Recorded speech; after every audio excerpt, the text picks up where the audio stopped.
La higuera deshonesta. Soy una planta, una de esas que se siembran como cualquier otra. Primero soy semilla y luego con un poco de suerte, húmeda, abono y un buen clima, puedo crecer y dar frutos. A todas las plantas lo que más les encanta es esa parte, tener frutos. Una planta que no tiene frutos es como una rama seca que no sirve a su propósito, porque ya está sin oxígeno o se ha rendido. Muchas plantas se sentirían lastimadas si no echaran raíces y tampoco llegaran a tener frutos, pero a algunos se les bendice y a otros les toca padecer las desgracias de sus propios frutos. Es la ley de la mala suerte y de la vida. Yo no soy el culpable de que eso pase, así que no me preocupo. Después de todo, soy una planta. Entre los terrenos más áridos están los del archipiélago del Piromán. Tienen una plantación sulfurosa y una tierra tan caliente como la de los volcanes pequeños que la rodean. Otro terreno es el desierto de Sahara, amplio y con imposibilidad de vida para una buena plantación que sirva para dar frutos atractivos. En esos lugares no es posible vivir y crecer con una imagen real de quienes te esperan ver dando frutos. Por eso busqué un terreno limpio, sin chusma, sin insectos, sin cactus, sin nadie que me molestara. La tranquilidad es algo con lo que puedo vivir. No necesito de nadie más para admitir que puedo con esto. Vivo a lo largo de un camino donde se rinde cuenta. La cuenta consiste en tener que pagar un poco de dióxido de carbono nocturno para mantener el aire bien purificado de los vientos que vienen del sur con mucha polvareda. Es una especie de impuesto. Las plantas vecinas se creen capaces de perseguir tal objetivo, pero un día de estos se quedarán sin oxígeno. Por esa razón, yo no me ofrezco a brindar ningún tipo de ayuda. Podré parecer egoísta, pero no tengo de otra. O es mi vida o la de nadie. Otra ley que corresponde a la ley del más fuerte. Hay unas que otras plantas más allá de la ribera del río Jordán. Algunas estepas que se acrecientan alrededor de las húmedas tierras, favoreciendo con abono el crecimiento de otras. Intentan llamar la atención, haciendo quedar como patrocinadores comunistas que progresan con la unidad y el bien. Esas plantas no mueven una raíz siquiera en cuanto a mover un gusano de su lado. No me inspiran sinceramente ese tipo de árboles que se sientan sobre esos terrenos.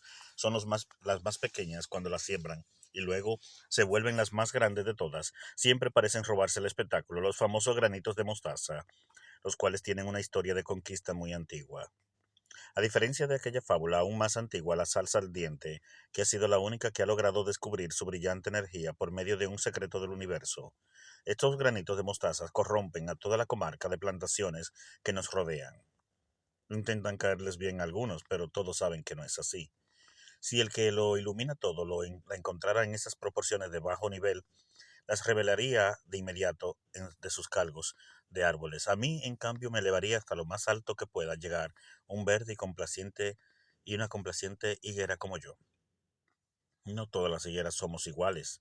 Hay algunas que sacuden sus ramas por las mañanas y otras que acuden a un proceso de acumulación de energía solar para poder alimentarse y fortalecerse durante el día. Aprendemos estas lecciones en el curso de botánica que recibimos al caer el crepúsculo y los ponemos en práctica todos los días para poder sobrevivir.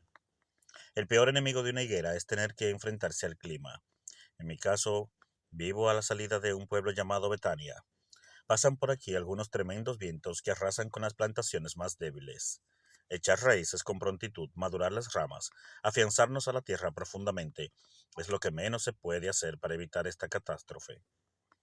Hace un año que murió una de mis hermanas, extrañamente, debo admitirlo, porque según me enteraron luego, el dueño de la viña donde estaba recibió un día cualquiera la visita de un sujeto desconocido y al ver que mi hermana no había echado frutos, pensó que solo estaba ocupando un puesto cuando podría estar alguien más en su lugar dando frutos. Pero el patrón era tan fiel a sus plantaciones que decidió pedirle un plazo de un año al señor desconocido. Fue concedido, pero el abono no fue bien digerido, así que después de un año de duras penas, la quemaron junta con otras. Es doloroso verte así cuando has hecho hasta lo imposible por salvarte, por defenderte de los males constantes, por serte fiel a ti mismo, por salir adelante hacia tierra firme y no poder darle el fruto que tanto se espera de ti. Miles de granos, sembradíos extensos de trigos, higos, viñas, han sido protagonistas de las mismas condiciones. Hay un criminal que le anda arruinando la vida a las plantas. Cuando este sujeto pasa por los lados de las plantas o se puede arrepentir y elogiarte por ser fructífera, o puede maldecirte hasta dejarte seca si no has echado nada. Yo no quisiera preocuparme porque yo apenas tengo unas cuantas hojas para refrescarme y favorecerme lo más que pueda con el poco aire que succiono de la atmósfera. Las demás plantas no reproducen frutos como yo, pero tienen sus funciones diversas. Como ya había dicho, cumplimos con un rol en este pedazo de terreno donde nos ha querido cultivar el sol y la lluvia, la tierra y los insectos que nos organizan las raíces. Yo me he visto un poco agotada, como para estar pujando frutos, lo cual es un sacrificio enorme el que se ejecuta cuando se reproducen. No es tan sencillo. El procedimiento para la alimentación es fácil, pero para pasar las vitaminas generadas hacia cada vena de las hojas y proseguir con el fibroso concentro del cuerpo, bajo las condiciones que se van prestando, para llevar todo el trabajo que implica esto es como someterse a una ardua tarea consecutivamente. Yo podría salir de sus frutos, de frutos, yo podría suplir frutos de mi cuerpo, de la planta, pero no es tan necesario ahora mismo. No hay por qué hacerlo. Debo experimentar primero la sabrosa sal que fluye de las aguas del mar, que me penetran mis poros, consumiendo todos los residuos negativos que pueda contener. Así aseguraré mi vida por más tiempo. Además, ya no contaba con ayuda de los insectos, pues me parecían inservibles criaturas que solo saben organizar y estorbar. ¿Qué es lo que tanto critican? Métanse en sus asuntos. Solo notamos que no pareces que te encuentres bien. Eres una higuera fabulosa, te ves llena de energía y podrías extraer de tus raíces, con todo ese abono que te rodea, grandes higos, los cuales pueden servir de alimento a los viandantes. En realidad sabemos que estás bien, pero solo físicamente. Debes elevarte sobre las necesidades que deseas y las que debes compartir con los que menos tienen. No se puede crear sin antes no perder algo primero. Es la ley de la vida. Tienes que estar preparado para esto. Agradezco sus comentarios, pero limítense a seguir con sus problemas y déjenme a mí proseguir con los míos propios. No se metan en esto. Si en algo les he hecho daño, me disculpan, pero les sugiero que se mantengan al margen. Una vez escuchamos a alguien decir que es muy fácil saludar a quienes te saludan, porque hasta los pecadores obran así. Solo aquellos que hagan la diferencia de estos y amen a sus perseguidores y vayan más allá de sus cumplimientos podrán alcanzar a ver la gloria brillante e inmaculada, la que nos permitirá hablar con todas las criaturas. ¿Ir más allá del cumplimiento? Boberías. ¿Qué será entonces de los que ni siquiera cumplen bien sus tareas? Yo no creo mucho en esos cuentos. Ustedes persigan sus propios anhelos y vivan al ritmo de la suavidad del agua que cae en pendiente y el sonido agradable de las aves que cantan ante el alba y el efecto yodo que emerge del océano, embriagándonos ante cada inhalación. Sean como tienen que ser y descuiden aquello que no les permita vivir y disfrutar. Cumplimientos, reglas, órdenes, métodos. Bah. Aborrecía el significado de todo cuanto me relacionara con trabajo. El vivir con gozo es lo único que deseo. Me alimento de algunas plantas que producen mucho a mi alrededor, aunque ellas no lo notan. He logrado construir una forma ágil y muy persuasiva para que no se den cuenta. Les consumo los líquidos que sustraen de las montañas más húmedas, por medio de una pequeña raíz que he logrado conectar a escondida de una de ellas. De esa manera absorbo todos mis ingredientes nutritivos para sobrevivir. Yo conozco tu truco. Sé por qué no te preocupas en trabajar como los demás por tus alimentos. Te robas las energías de que aquellas adquieren con empeño en vez de disponer tú de tus propias fuerzas. No te pareces en nada a tus compañeras del otro lado. Podrías seguir sus ejemplos y mira en qué desvergonzada actividad te encuentras. ¿Y cómo fue que te diste cuenta? ¿Crees que ser un ciprés te da el derecho a juzgarme? Con razón dicen de ustedes que no nacen cerca de las encinas, porque después les arrebatarían el espacio de crecimiento y les quitarían el terreno. Solo te diré una cosa. Te pones a la defensiva porque admites que es cierto que actúas cruel y sin compasión. Solo los cobardes se esconden detrás de sus hazañas, pero siguen siendo cobardes, aún después de ponerse al frente de sus malas acciones, pues aún siguen actuando incorrectamente. No vale que te muestres sincero, porque todo mal acto tiene una consecuencia. Algunos pueden proseguir en sus vidas después de la reprimenda, pero otros mueren al instante por la condena. Todo es según tus actos. Adiós. Espero misericordia de quien te vaya a juzgar por tus acciones. No te deseo ningún mal, aun a pesar de cómo has actuado. Espero que te decidas por hacer lo que mejor haces por medio de tu conciencia. Si te llevaras de ella, no siempre cometerías faltas graves de injusto actuar contra la vida de los demás plantaciones que te rodean. Aquella vez quise reflexionar sobre mi vida. Un ciprés me descubrió infraganti.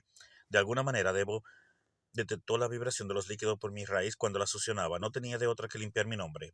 Mi imagen era lo único en lo que pensaba. Para el día de mañana estaría en cada hoja de las plantas que me rodeaban, cuchicheando sobre este lamentable acto de impunidad. No sabía qué haría. Tenía que buscar la manera de salvar mi pellejo. No quería ser rechazada por todas. Hice silencio un largo rato, preocupada de no parecer allí frente a la avergonzada mirada de todas las ramas, árboles y demás seres verdosos. Y cuando ya creía que tenía una ingeniosa idea, algunas personas venían de camino. Casualmente unos viajeros que pasaban de largo. Rogué porque no se detuvieran frente a mí. Hice como si no me importara, pero no valió de nada. Todos llevaban túnicas, y uno de ellos, el que parecía el principal, se me acercó. Creo que esperaba encontrar higos, aquellos higos que nunca me preocupé en hacer crecer. Me miró durante unos 5 minutos, sentí fuego emanar de sus ojos, llenos de compasión hacia mí. No obtuvo lo que ansiaba, pues se notaba muy hambriento. Sentí lástima también, ya que no era lo que me esperaba. Pero era muy tarde, volvió su mirada hacia mí, y fue como si hubiese extraído del bello y resplandeciente sol todos sus rayos luminosos. Entonces me dijo, nunca volverás a dar frutos. Al momento, una escasez repentina me condujo hacia una resequedad implacable. Lo vi marcharse lentamente sobre mi triste situación. No quería terminar así, pero en el fondo sabía que no había actuado como era correcto. Me sentí aún más terrible al saber que todos deseaban ayudarme a entender esto y solo hice caso omiso. Ignoraba que fuera posible que alguien me descubriera haciendo esta pequeña trampa. Yo pensaba todo esto mientras me secaba para siempre e inexorablemente. Adiós a todos, adiós, perdónenme, no quería dañar a... ¿Ya viste lo que le pasó a la higuera? Debes aprender que no es bueno seguir tus caprichos. Nunca persigas lo que te parece mejor a tus gustos superficiales y no a tu espíritu, que es la que genera nuestras esencias vitales de seres vivientes, bajo la condición natural de plantas. Lo entiendo muy bien, papi. Ahora, ¿me podrías seguir explicando cómo fue que la salsa aquella se llegó a iluminar tanto y cómo fue que pudo llegar a hablar con el tal Moisés? Ay, hijito, las plantas, al igual que todos los seres que respiran, tienen una capacidad que les puede permitir trascender todo. En cierta ocasión pasó lo mismo con... ¿Ya te dormiste? No, solo estaba simulando. Cuéntame, cuéntame. Bien, te decía que hubo una planta que creció tanto, tanto, tanto que... Suscríbete a mi canal Diamante Literario y recuerda compartir estas hermosas reflexiones con todos en tus redes sociales, en tus familias y con tus babies. Gracias, feliz día.